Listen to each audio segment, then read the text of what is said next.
안녕하세요, 소낙비입니다. 소낙비 다육TV 시청자님들 잘 지내고 계신가요?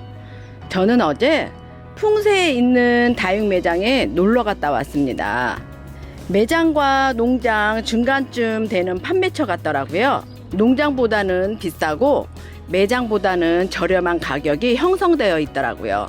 엄청 이쁜 아이들이 지천으로 깔려 있어서 완전 정신줄을 놓을 뻔했습니다. 눈으로 실컷 구경하고 고민하다 3박스만 담아 왔습니다. 맘 같아선 10박스도 모자랄 듯한데요. 3박스로 줄여서 담느냐 고생했습니다. 다육이 쇼핑은 항상 즐겁죠. 완전 행복한 시간을 보내고 왔네요. 제가 방문한 곳은 예쁜 근들이 너무 많더라고요. 처음엔 이쁜 게 너무 많아서 바구니에 막 담았는데 가격에 놀라서 줄여서 데려왔습니다. 데려온 아이들 중 몇 개를 소개시켜 드리면서 하나를 같이 심어 볼게요. 제가 또 다육이를 고르는 기준을 약간 설명해 드리며 오늘 이야기를 해볼까 합니다. 먼저 볼 아이는요, 춘맹금입니다. 제가 키우고 있는 춘맹을 보여드릴게요. 달콤한 향도 나고 묵으면 이렇게 노란 색감으로 변하죠. 이 아이도 완전히 묵은 아이는 아니에요. 지금 묵어가는 중입니다. 실증 안 나는 다육이 중 하나입니다. 제가 이 아이를 선택한 이유는요, 이 춘맹과 춘맹금을 입장을 비교해 보시면 다르죠. 일단 무거워서 내려놓고 하겠습니다. 여기 춘맹금의 입장을 보시면 일반 춘맹금에서는 볼 수 없는 무늬가 입장에 들어가 있는 게 보이시죠? 보이시나요? 금을 고르실 때는 완전 노란색보다 알록달록 얼룩진 금이 좋습니다. 키우면서 금도 날아가지 않고 금이 유지되며 예쁜 얼굴로 키울 수 있습니다. 수영도 멋지게 늘어지고 자구도 여러 달려 있으니 예쁜 화분에 심어서 묵히면 예쁜 춘맹금을 만들 수 있을 듯 합니다. 지금은 이렇게 입장도 길고 색감도 푸른빛이 돌지만 잘 묵히면 예쁜 수영도 만들 수 있을 듯 합니다. 이뻐지면 다시 보여드릴게요. 춘맹도 예쁜데 춘맹금은 더 이뻐지겠죠. 두 번째로 보여드릴 아이는요, 아메치스입니다. 이 아이는 색감도 곱지만 자구가 달린 수영이 너무 사랑스러워서 데려왔습니다. 이런 아이는 입구가 좁은 화분에 심어주면 멋진 모습의 아메치스가 될 듯 합니다. 저만의 팁을 좀 드리자면, 전 미인을 고를 때 이렇게 키가 큰 줄기 밑으로 자구가 여러 개 달린 아이를 선호합니다. 키워보니 키 큰 줄기만 있는 다육이보다는 같은 값이면 이런 수영의 아이들이 훨씬 이쁘게 자라면서 모양이 만들어지더라고요. 제 개인적인 취향입니다. 미인은 품어도 작고 품고 싶은 다육입니다. 더 달달 구워서 알사탕처럼 동그란 미인을 만들어 봐야겠습니다.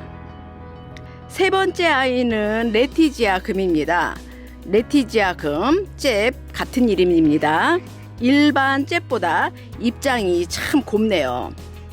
이 레티지아의 꽃대는 꽃을 여러분들에게 보여드리기 위해 일부러 자리지 않았습니다. 레티지아 꽃은 이렇게 생겼네요.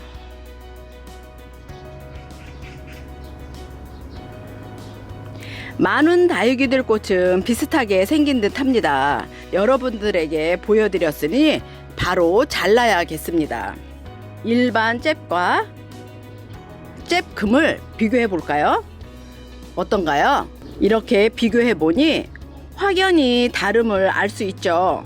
어떤 아이가 더 이뻐 보이실까요? 전 당연히 잽금이 더 이쁩니다. 잽금도 고르실 때 입장에 금이 너무 강한 아이로 고르지 마시고 입장에 금기가 골고루 분포되어 있는 아이를 찜콩 하셔요.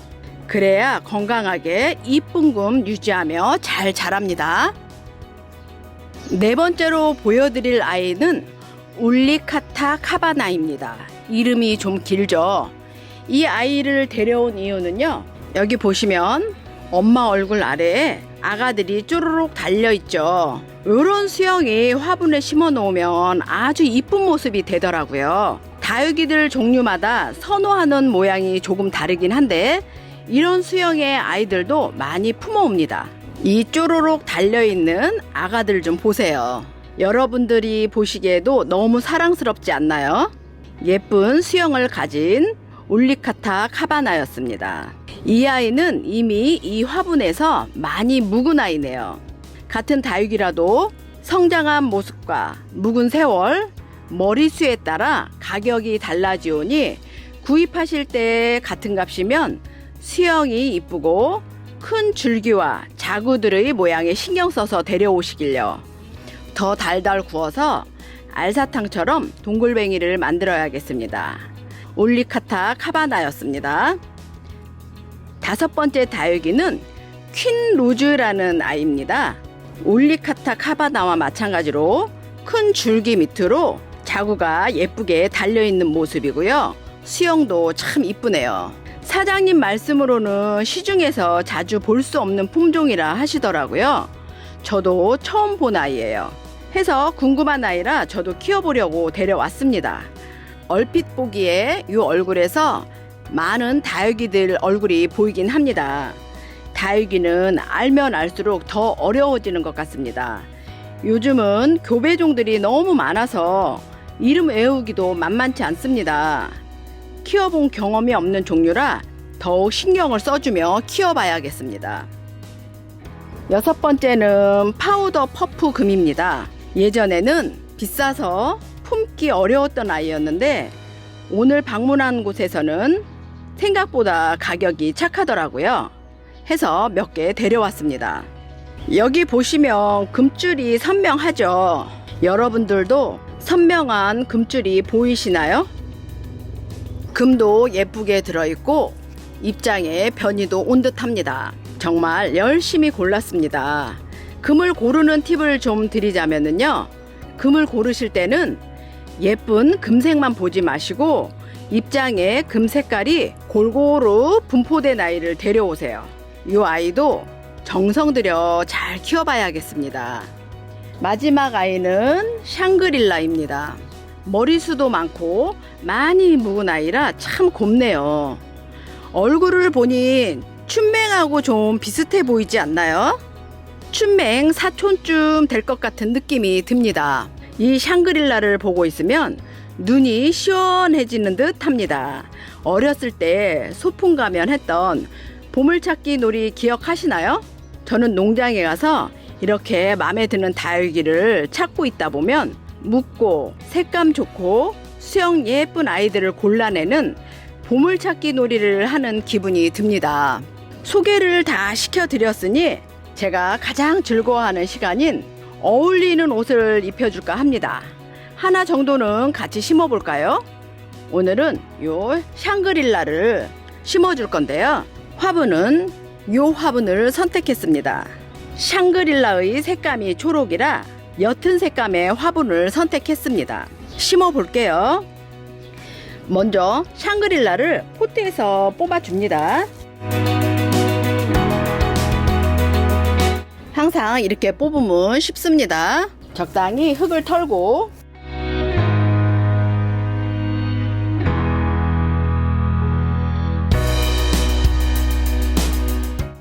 뿌리를 적당하게 잘라주세요.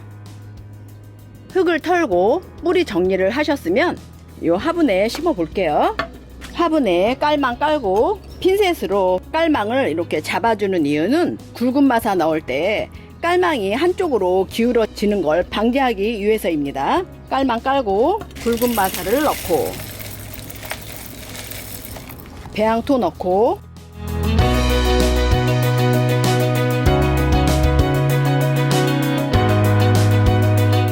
샹그릴라를 심어줍니다. 예쁜 모양이 앞으로 오게끔 모양을 잘 봐가시며 화분에 심어주세요.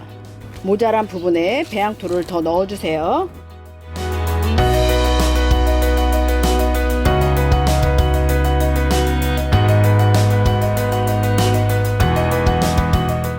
배양토를 다 넣어주셨으면 가는 마사로 마감도 해줍니다.